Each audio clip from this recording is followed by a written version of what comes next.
It's coming up on 3 years since I picked up my Mazda RX-8, and within that time, I have learned so much about that car and about rotary platforms that it hurts my brain. And it's kind of a thing where it's like, I was gonna learn it whether I wanted to or not, because I decided to go pick up the car, and things happen with these cars, and they are going to do things unlike any other car.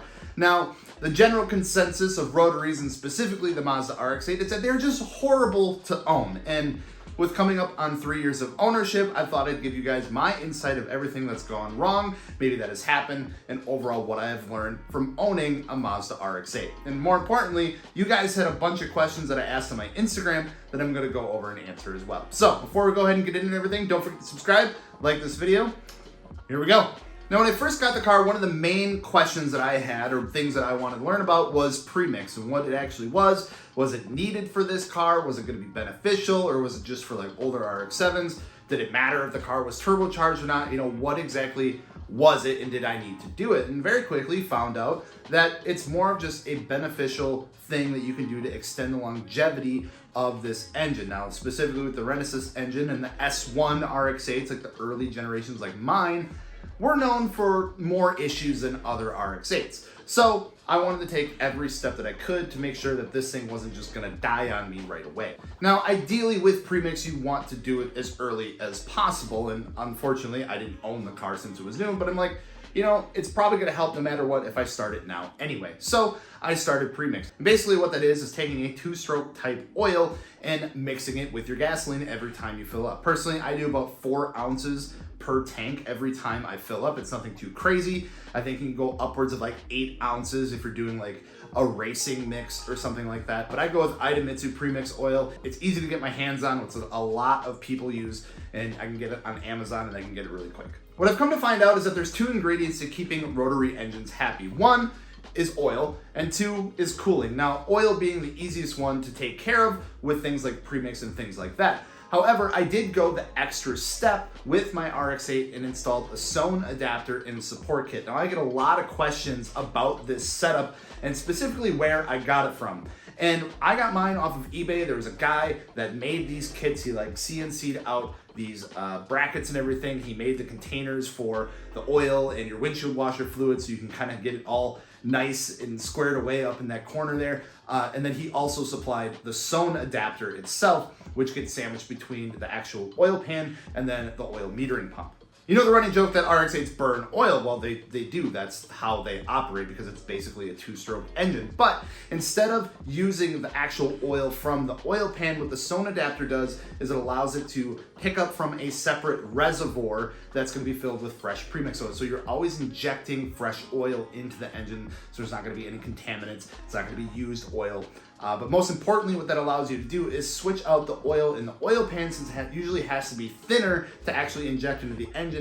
It's not that great for the bearings and things like that inside the engine. So what this allows us to do is swap out that oil for a heavier weight oil. I actually use 10W40 in my RX-8 right now. It's a super heavy oil, but I can use that because it's not actually injecting it, and it's really healthy for the bearings. Plus, I never drive it during the winter anyway, so I don't have to worry about it, you know, thickening up or anything like that. Now, I've said that the RX-8 is really unlike other cars out there. Rotary platforms specifically are unlike any other car out there. You can't just, you know, go drive them around like normal cars. There's things like, if you start it, you should really wait for it to come up to operating temperature before you shut it off. Like, you can't just start it up, back it out of the driveway, shut it down, or you're gonna flood it. And then deflooding it is not that fun of a process. It's more annoying than anything. But I've luckily never had to deal with that. Anytime I do start that car, I literally just let it run for like 5 minutes or so, let everything come up to temperature, let the idle come down, and it's all good to go.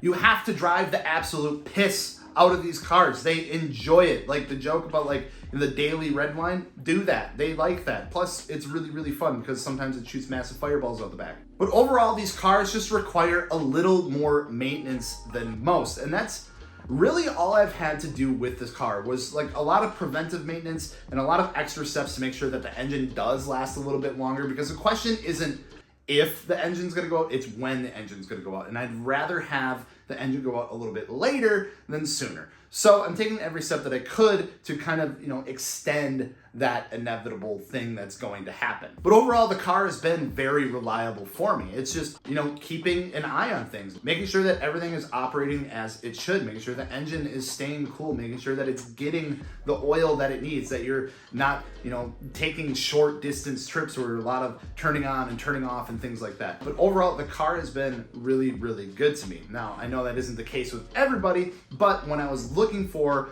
an RX-8, I took a lot of things into mind when I was actually going to look for one. And I think that's what's helping me out here in the long run, is that I went and looked for a very low mileage or as low mileage one as I could. And I ended up finding this one with under 50,000 miles on it. Now, previous history is also super important and something to keep in mind as well. Make sure you get a compression test done. That'll tell you immediately if that engine is on its way out or not, or if it already is. And I know that sounds like a crazy thing to do with like a 50, 60,000 mile car, but like I said, these cars aren't like other cars. I've also learned that you're gonna go through other components quicker as well, specifically things like your spark plugs. When you're running a 2-stroke style engine and you're constantly adding oil into the mix and everything like that, it's gonna gunk things up, specifically your spark plugs. Now, with the amount of premix and things like that I do, it's recommended that I change these things actually pretty often. Now, I've swapped them out already, and it did help a ton from when I first picked the car up. It just seems to run a lot smoother. Now, I'm not saying it was misfiring or anything like that,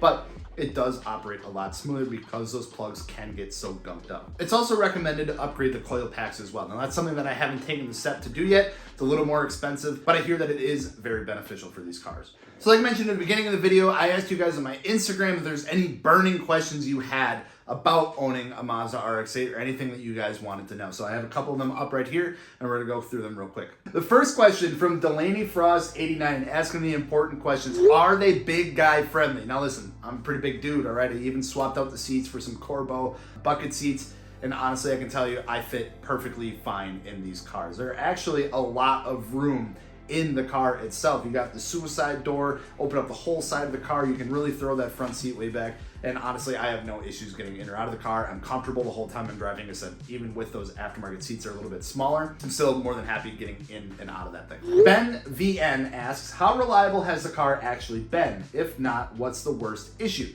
Like I said before, the car itself has been extremely reliable for me.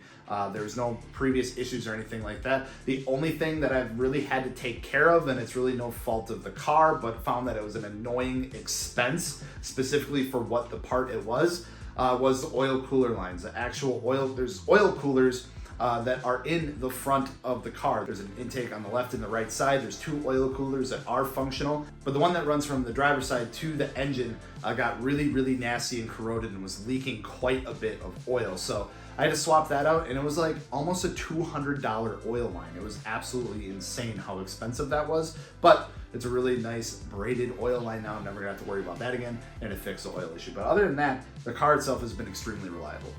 Erie Cooper, what is Premix and what brands are suggested? So I talked about Premix before. I also talked about, I use Idemitsu.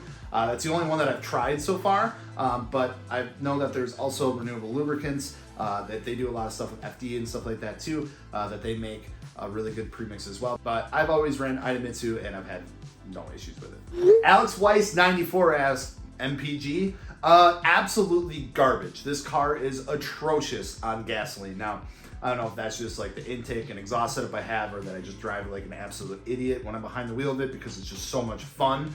But no, the gas mileage is not great, especially around town. On the highway and stuff like that, it's a little bit better traveling longer distances and like highway speeds, but like around town is like, you know, just bombing around or cruising, it is horrible. Probably like single digit MPG, I'm not even joking. Future Engineer 14, how's the comfort with how loud it is and the wide body? So overall, the sound and stuff like that, it has aftermarket mid-pipe, catless mid-pipe, and then the Greddy catback exhaust. And it's not entirely too loud. It doesn't drone whatsoever, like compared to my FRS, and I had it when, you know, you're in there for like an hour or so, you're just ready to get out of it because it just drones so bad and it was so obnoxiously loud. This car, I wanted something a little more dialed back, and I think that's exactly what I achieved. It can still be loud when you want it to be loud, but like inside and everything, and when you're driving, it sounds great, and it's really not that loud at all. So comfortability-wise, really good. The wide body, on the other hand, something that I still have to take care of. So with the wide body kit and installing such wide wheels on it, common issue with these cars when you wide body it is the pinch welds that go up into the front fender well. They're kind of like in the back of the fender well, and they really cause an issue when turning. So I can't turn very much without absolutely shredding my tire. So it's something I gotta take care of yet. So that's really about the only downside to everything, and kind of ruins the comfortability of it, because I'm more worried about, am I gonna be able to get into that spot? How many point turns I'm gonna have to take to do something. That's really about it. Ekaz Sawal, I'm sorry if I butchered that, I really am. But they ask, is it actually as difficult as it made to seem to get any power gains? Is it actually difficult to get power gains out of this car? Yes, it is really hard, because Mazda squeezed as much possible power and torque out of this car as they could from the factory. So with things like your intake and exhaust, and I know there's some tunes out there for it, you're gonna see a little power increase, but you're not gonna see a whole lot, especially nothing that's like super noticeable. And you're not gonna be making crazy power with these cars in the form that they are. Now, there are, of course, the options to boost them and turbocharge them and things like that, but the Renesis is not entirely known for its capabilities of power and things like that. What a lot of people end up doing is, you know, REW swapping them from like a turbo RX-7 or going back, you know, to an older Rotary before all the new stuff came in and kind of ruined everything. Parker Nielsen asking the real questions. How much is your hidden monthly subscription to Premix? Now, I joked about this in a short that I did a little while back, that this is actually a hidden monthly fee with the car, and it actually is. So I mean, it's not like anything too crazy, but it is an additional expense. You know, I'd say it's probably about, as much as I drive it, maybe, you know, $15 to $20 a month, again, depending on how much I drive it, how many times I have to fill it up.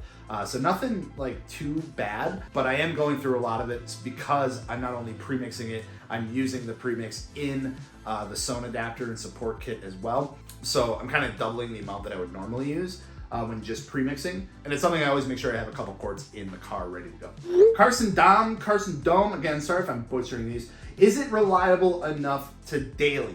Ooh, that is a great question.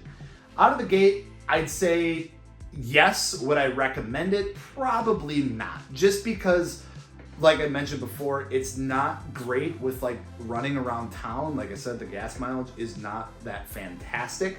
Plus, like, it also doesn't like short trips with the flooding potentials and, you know, the carbon buildup and things like that. It's just better to like take them on like longer trips, or like really go drive the absolute crap out of them. And things like daily driving, I think, can hurt it in the long run, but they are still really fun and can be daily driven.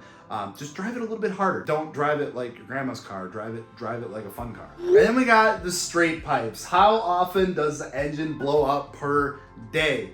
If you count how many like massive fireballs I shoot out the back, probably about 37 or so. But overall, like I said, the car has been really reliable for me. Now I'm gonna knock on wood here because anything could happen at any moment. But like I said, I'm trying to take as much precaution as I can with the things that I'm doing to the car to make sure that I get the most longevity out of it that I can. Now, whether or not that's gonna happen due to previous owners of the car and how they took care of it and things that they did, but I'm trying my best, and we're gonna see how far that goes. So overall, what I've learned about this car since I've owned it is that it's going to treat you as well as you treat it. And if you take the time to really understand the platform and really learn about it, it's going to treat you well as long as you've started off with a decent starting point of you've went and bought an absolute thrashed RX-8 or even RX-7 for that point, and you don't know really much about the history about it. If it's got a lot of high miles, if the previous owners didn't take care of it,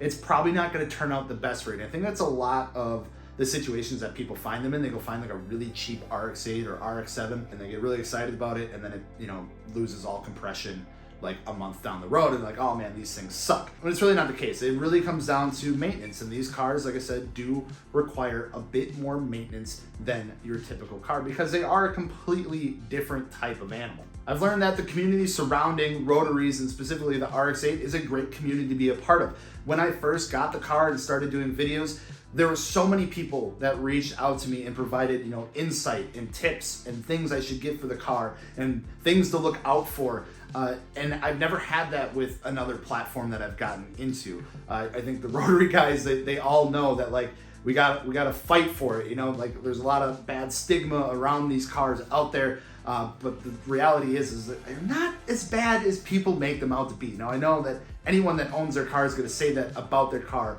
And I'm looking at you Subaru guys, but I feel like it's just a little bit different in this case where it's like, we know things are gonna happen. We accept that fact. Here's how to maybe help not have that happen versus just say like, oh no, they're fantastic cars. There's nothing wrong with them. There's nothing ever gonna go wrong with them. I don't know what you're talking about. I've learned that no matter how many times you tell people it's an RX-8, people will still confuse it for an RX-7 or at least call it an RX-7. I literally have a note right here that I've kept because we went out to dinner one time and I got this note left on the car. And it's a really nice note and I really, was happy to see it. However, it still says nice RX-7 when it's very much not an RX-7. Sometimes wish it was, but it's not. And then the last thing I've learned about these cars is that a lot of people, I feel, do like the car. They just don't know a lot about it and they're scared to jump into it, which is fair. I was really kind of nervous at first too. I didn't know what I was getting myself into, but with the help from the community and all of you that have reached out and offered help and tips and things like that, it's made this process a lot easier. And I can fairly say that, it's not as scary as it seems. Like I said, just do your research. Make sure you start with like a good platform to begin with. Make sure it's not completely clapped out. Make sure you do your maintenance on your car. And for the most part, you never know, but for the most part, you're gonna have a pretty decent time. So with that being said, thank you guys so much again for submitting all the questions. Again, if you haven't subscribed yet, please consider doing so. It means the world to me. We're coming up on 10,000 subscribers really, really quick here. So thank you guys so much for watching this video and we'll see you in the next one.